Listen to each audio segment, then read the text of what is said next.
Okay, what's happening everyone? This is episode number 2 of the Talk With Maksim Show. Today is Friday, July 25th, and we're gonna kick the show right off. But before we do that, I just want to ask you if you could please comment, subscribe, and like the videos that I'm putting out on my channel, obviously, just for more content, and hit the little bell button, whatever it's called, for other updates, so once I upload, you will be known straight away. Okay, so we're gonna do the same format as the last episode, which was episode number 1. If you haven't checked that out yet, please go have a look at that, and also follow me on Instagram. Here's my Instagram handle right there, so make sure you follow me on that. I put up all my fight updates and stuff like that on that. Alright, so let's get into, and first start off with, I just want to talk about my upcoming fight, which is actually happening in 4 weeks. Today is Friday, so Saturdays I'm fighting July 24th. Yeah, so July 24th is when I'm fighting. And what are we in? Oh, June. Are we in June or July? I can't remember, to be honest. Anyways, yeah, I think today is June. Yeah, so today is June 25th. I think I said July earlier, but yeah, July 24th is when I'm fighting, which is actually in 4 weeks tomorrow. So this is gonna be my first professional MMA fight over in Birmingham, England for Battle Arena. I have fought for the organization, I think previously. I have 7 fights for Battle Arena as an amateur.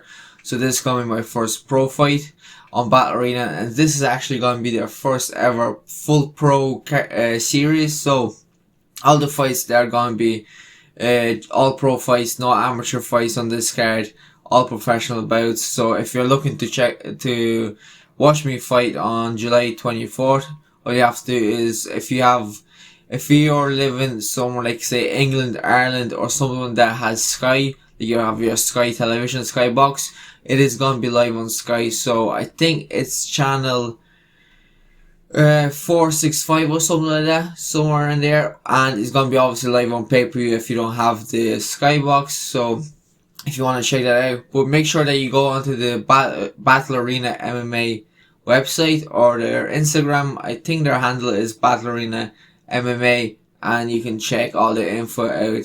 And if you just look for the event that is happening on July 24th, which is exactly in 4 weeks time, and that's when I'm going to be making my pro debut. Okay, so what news have we got today? Okay, so Gervonta Davis, as you know, is fighting this weekend. It's tomorrow night, I think Saturday or Sunday morning here in Ireland. So he's going to be taking on Mario Barrios this weekend at the 140 pounds for the, I think Mario Barrios is the WBO or WBC champion, not sure which one of them, and he's going to be fighting him at 140 pounds. As you know, Gervonta Davis usually fights at 135 pounds, but I know that he has been struggling recently to make that weight, so I'm not sure if we're going to see him after this fight. If he does beat Barrios, does he move back down to 135? Because that's, I think, right now for me, that is the most exciting division. We got Gervonta Davis, Ryan Garcia, obviously the pound for pound king in that division is Lopez at the moment. Obviously we have Lomachenko, whose last fight was against Lopez, and obviously Lopez beat him. So I'm not sure where Gervonta Davis is gonna go from here. If he beats Marios, does he stay at 140 pounds because he does struggle to make weight, or does he go back down to 135 and tries to get the belt again or something like that? I'm not sure what he's gonna do, but what I do know is this fight is 140 pounds for the WBO or WBC belt. As I already said, there's so many belts in boxing that I struggle to keep up, same as the weight divisions. But I know the 135 weight division is absolutely stacked with superstars at the moment. Obviously, Gervonta Davis, who is fighting tomorrow, as I said, is a protege of Mayweather. So I think a lot of people know him already. But this fight, I don't feel like this is as big as a fight if Gervonta Davis fought someone like Ryan Garcia, Lomachenko, or someone like that. I think this is just, I wouldn't call it a tune-up fight because Mario, what's his name? Where is he? Mario Barrios, that's his second name, Barrios, okay. So Mario Barrios is undefeated. He is the world champion at 140 pounds, but I don't seem to see like a lot of hype around this fight compared if Gervonta fought someone like Ryan Garcia or, as I said, Lomachenko or Lopez or something like that. Even David Hayden is in that division as well, so it'd be interesting to see what happens in this fight. I think my prediction for the fight is I think Gervonta Davis is gonna win it because he's very. I know Mario is gonna be a bit bigger than him, so that's where Gervonta might struggle, but Gervonta likes to get in nice and close into the pocket, throw his heavy shots, and look for a knockout, which I do believe that is exactly what he's gonna do. Try and get into the pocket and get a knockout finish, maybe in the later rounds, because his cardio is actually not too bad.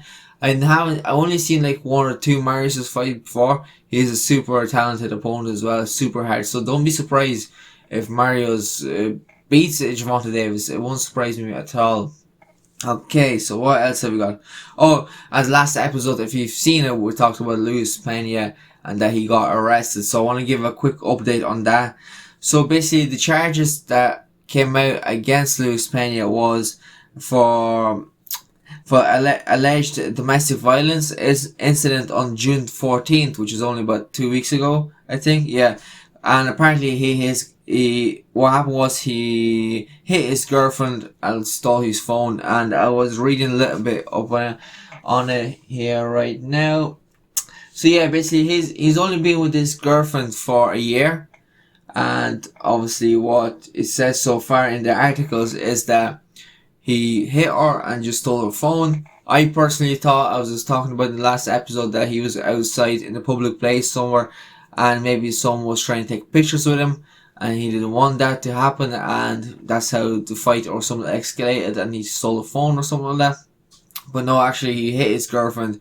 Now, don't know how much trouble he's gonna get. Is there gonna be like a restraining order against him? Will the UFC even want to see him fight again in the organization because of domestic violence? Is not a it's not a thing that you just pass on, you know what I mean? So there's gonna be serious consequences, I do believe. And we've seen this a couple of times in boxing with actually Gervonta Davis. He was seen abusing his girlfriend, Floyd Mayweather, and stuff like that. So it's gonna be interesting to see what happens there. Hopefully this is not true, and I don't know if you want to say they're fake allegations or whatever word you want to use for there. Hopefully it's not true and we will see Luis Pena fight soon again, but as far right now I don't see him fighting in the next year or so, because this seems to be pretty serious and I'm not sure what way the UFC is actually going to react to it, so we'll see. Anyways, what else? Islam Makhachev, he's just signed to fight Thiago Moisés and at 155 pounds on UFC Vegas 31, which is going to be a 5-round main event actually. And I do believe that's the same card that Max Holloway was meant to fight Yair Rodriguez. Obviously Max Holloway pulled out with an injury and they obviously couldn't find a replacement for Yair Rodriguez so far, so maybe that Max Holloway and Yair is going to be rescheduled for a different date for a different main event.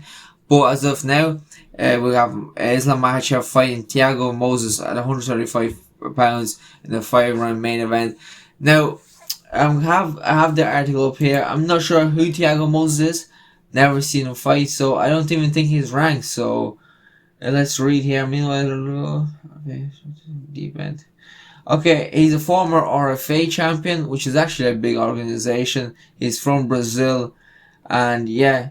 So the Brazilian has won 3 in a row over quality names like Bobby Green, Alexander Hernandez, and unlike most others.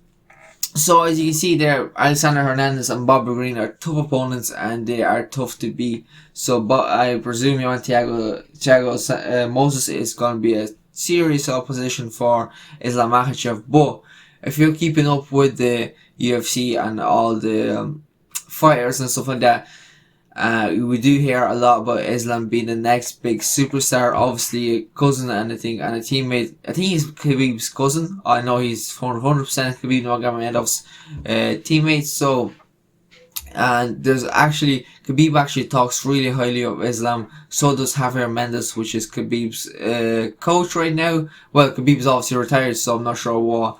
Okay, we would say his former coach, Javier Mendes, because I know that Khabib is actually helping him out right now coaching as well and stuff like that. So, and a lot of them are saying that Islam is meant to be the biggest star and the next big thing, next 155 champion. As you see, if you've seen his previous fights, he looks absolutely incredible in them fights, and he just seems like he is just beating the guys at the moment, and it doesn't seem like he's struggling. He's just beating them at ease. Obviously, his last fight, can't remember who he fought. Drew Dober, actually, that's who he fought, and Drew Dober actually just lost there 2 weekends ago, I think, on the Israel Adesanya card.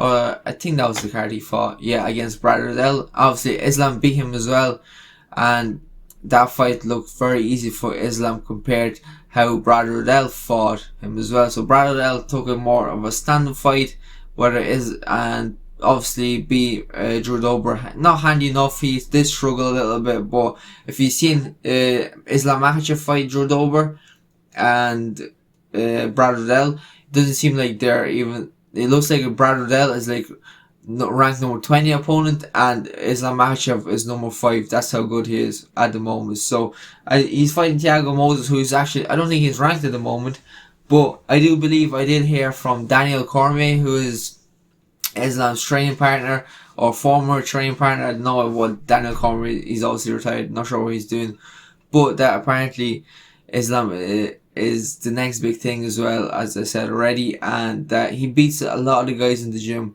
and I think DC actually struggles with him. So does Luke Rockhold in training. But what I was gonna say was, oh yes, so actually I forgot what I was gonna say. Actually, someone's after walking in downstairs, kind of distracted me. So yeah. Yes, what Daniel Cormier was basically saying that Islam Makhachev is actually struggling to get opponents because no one wants to fight him. That's how good it is. No one wants to risk fighting, like even the top 5. No one in the top 5 wants to fight him because I don't think Islam is ranked right now, even in the top 10. I think he's like number 11 or 12. So no one wants to fight him. He's struggling to find opponents. So I think that's why he's fighting Thiago Moses, who's not even ranked. But Daniel Cormier brought up a great point. Was he basically said to Islam, look, you're gonna be the champion at some stage. You just have to beat everybody. So I think that's what Islam is gonna do now. He's gonna be fighting ranked, unranked opponents, whoever they put in front of him until he gets to the title. And I do believe he could be a champion. Now he's still a little bit green. He doesn't have the experience in the UFC compared. I think he's 18 or 19-0. Or something like that, but a lot of them fights are outside of the UFC, which we know the competition is a bit different. But he does fight in Eastern Europe, so like ACB or ACA he fought on, and them guys are tough wrestlers. And Islam did go through them all, and obviously still undefeated. So yeah, pretty exciting times in the 155 pound division. I'm really looking forward to seeing what's gonna happen next there. Okay. And I did say I was going to talk about the Ultimate Fighter. So Team Ortega is currently leading 4-0. So obviously, I'm not sure if you're watching, this is season 29 of the Ultimate Fighter. Because I know there was talks that it wasn't going to come back, then it was going to come back, that it wasn't going to come back, and now they finally obviously did another season, which is Brian Ortega is one of the coaches, and Alexander Volkanovski, who is the 145 pound champion. I know that Brian Ortega is going to fight Alexander Volkanovski now in September, I do believe. That's the rumor. So they're both two of the coaches, and right now, obviously, if you know how the Ultimate Fighter works, you have 2 teams, then the 2 teams compete against each other, and then obviously it just works as a tournament. So let's say there's a bracket. I win, he wins, we fight. So he wins, they fight. Okay, and then obviously it's like the last 2 people there standing, so the last 2 people get to fight on one of the UFC events, so they're usually called the UFC Ultimate Fighter Finale events or something like that, I think. So yeah, so Brian Ortega's team is currently leading 4-0, so there was a total of 4 fights, and Brian Ortega's team have won all 4 fights. Handy enough, I have to say. I actually really enjoyed the last episode. I think I can't remember your man's name that fought, but I know he's from Team Alpha Male. He's actually Cody Garbrandt's teammate. I think he's something along the line. I think he's undefeated, but he was out for a while because they've actually found a tumor or something like that in his brain. Now he's all good. He couldn't fight because of the scans. He was actually meant to make his UFC debut, and when he got the brain scan, they said, here, listen, you have to go get this checked because there's actually something wrong with your brain. So he got checked. After he got that checked, they told him that he actually cannot fight anymore. And then obviously that was in 2019. So 2 years later, now he's clear to fight again. He's in the Ultimate Fighter, and he's after actually winning his first fight in the bantamweight division. So there's two teams and two divisions. So there's the middleweights and the bantamweights. He's actually fighting in the bantamweight division. I can't remember his name, but if you follow the Ultimate Fighter, you obviously know what I'm talking about. He's the blonde guy. He's Cody Garbrandt's teammate, trains the Team Alpha Male and all them guys. Andre Feely, who's actually fighting this weekend. So yeah, Team Ortega is leading 4-0, and all them fights seem pretty simple for them. And there's not a lot of beef between the two coaches actually at the moment. There was at the very end, spoiler alert, 3, 2, 1. So obviously at the very end of the last episode, which was episode number 4, there was a bit of beef between, actually, which I was pretty surprised. It wasn't between Alexander Volkanovski and Brian Ortega. It was actually between Alexander Volkanovski and Brian Ortega's coaches, who are obviously assisting him.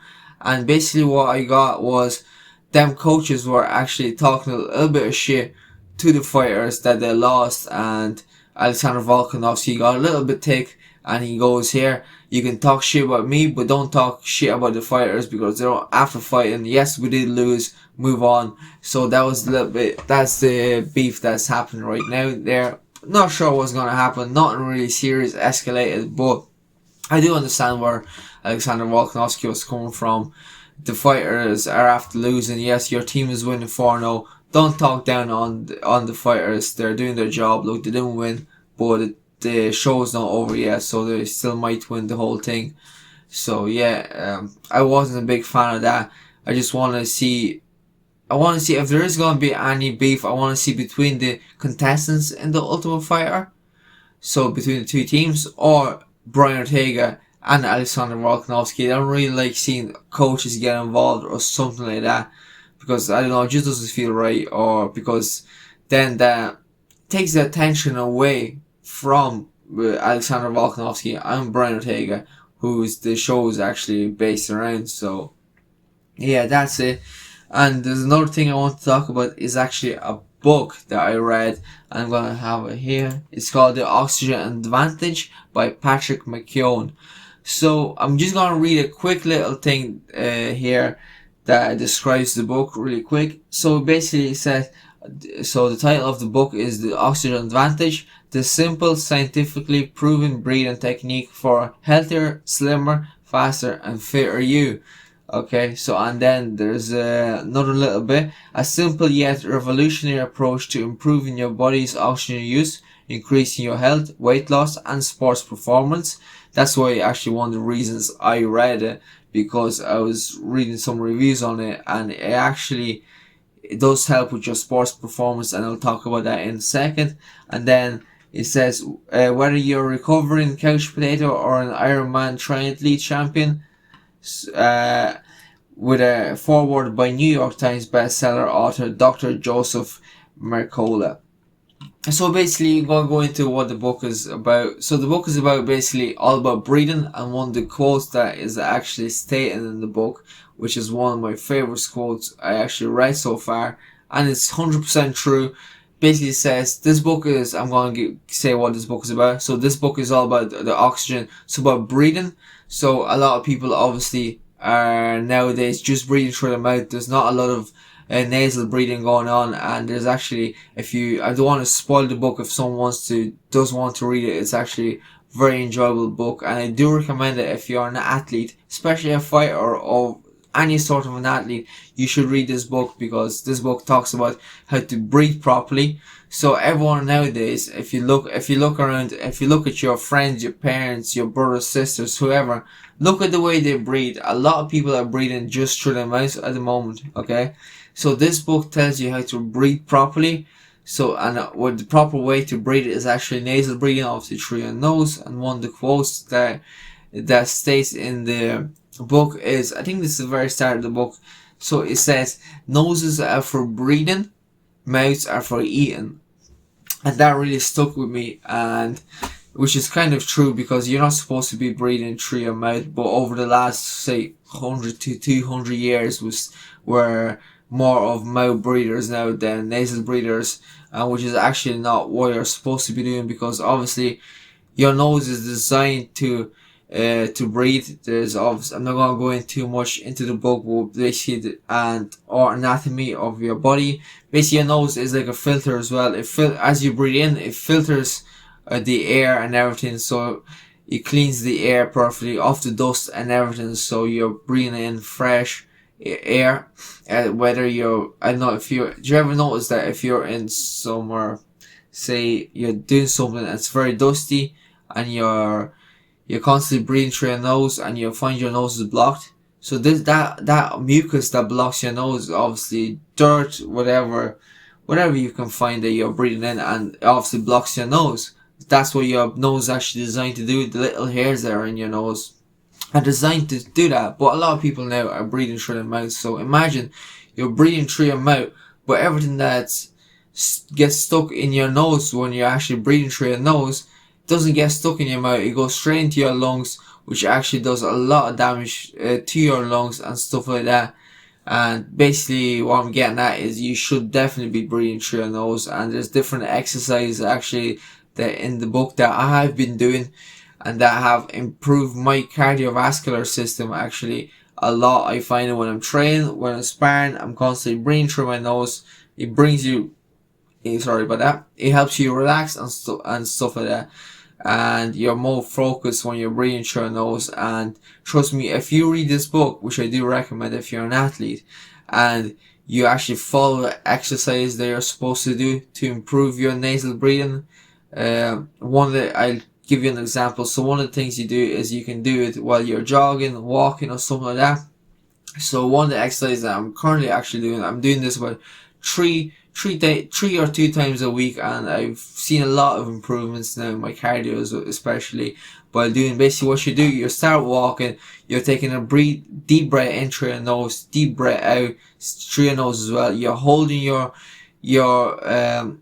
breath for as long as you can, not until you're gonna pass out, but until you feel like your body needs oxygen. So once you get that feeling, a lot of people get like a tingling sensation, and you will know if you, even right now, if you just hold your breath for like 10 to 15 seconds, and you will get like a little tingling sensation, which means actually your body needs oxygen. So you hold your breath for 15 seconds until you feel that tingling sensation as if your body needs more oxygen, and then you just do 30 seconds of fast breathing. So really short breaths in through your nose and really short breaths out through your nose for 30 seconds, constantly, non-stop, nice and quick. And then you just start, then after you've done that, you're going to breathe just normally, nice and slow for 30 seconds. And you're going to repeat that for about 10 to 15 times. So it actually takes you about 10-15 minutes to do the whole thing.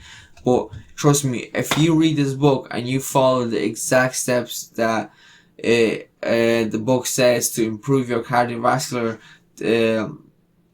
improve your cardio, basically you will notice a big difference, and it's only 10 to 15 minutes out of your day. And if you're an elite athlete, you're going to be trying to do everything you can to be the best. And one thing the book says, basically, Iman says you might only get better 1% by doing all these exercises. But at a very high level, because in this book they talk about sprinters and guys that are doing a lot of sprinting, track athletes and stuff like that. That 1% better could mean that you're 1 second faster. And when you, especially for sprinters like 100-meter sprinters or 500-meter sprinters, that 1 second is actually a lot. So if you can improve your cardiovascular system, so your cardio is better, just you can sprint for a second faster, or something like that. That's big. 1% is such a big thing as well in any sport, especially for me. I do obviously MMA and kickboxing. I compete in MMA, kickboxing. I've done grappling competitions. That little bit of air, you being able to hold your breath for a little bit longer in some situations, you being able to recover a little bit faster in some situations is such a big deal, especially at a high level, and that's what actually separates a lot of champions from just your average fighter. So if you're looking to do something like that, I definitely recommend reading this book.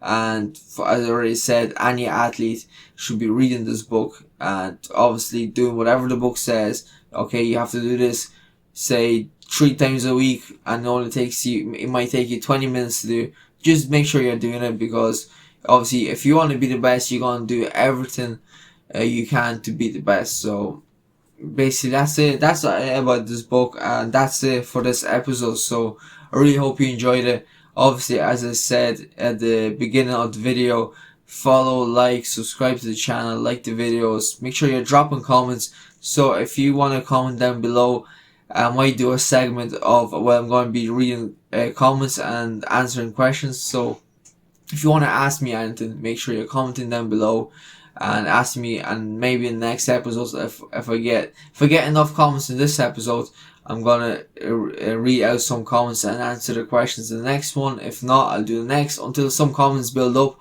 and then we're gonna go over them, and then I might do just a whole episode of just answering questions in the comment section or something along those lines. And also make sure you're following me on Instagram. My handle is Maksim Show. That's where obviously I said at the beginning of the video, I put a lot of fight updates and stuff like that. And I hopefully now the audio is going to be much better in my next video, because I did order a microphone, just one of them little clip-on ones. I found that might be the best for me at the moment until I get it. I have a proper microphone, but I cannot connect it to my computer at the moment, because I have to sync my camera to the computer, and I cannot do it with this camera, I think, or I'll have to figure something out. But hopefully in the next episodes, which should be out on Tuesday, and I will have the audio much better compared to this. And hopefully, as I said, you enjoyed this episode, and I will see you in the next one.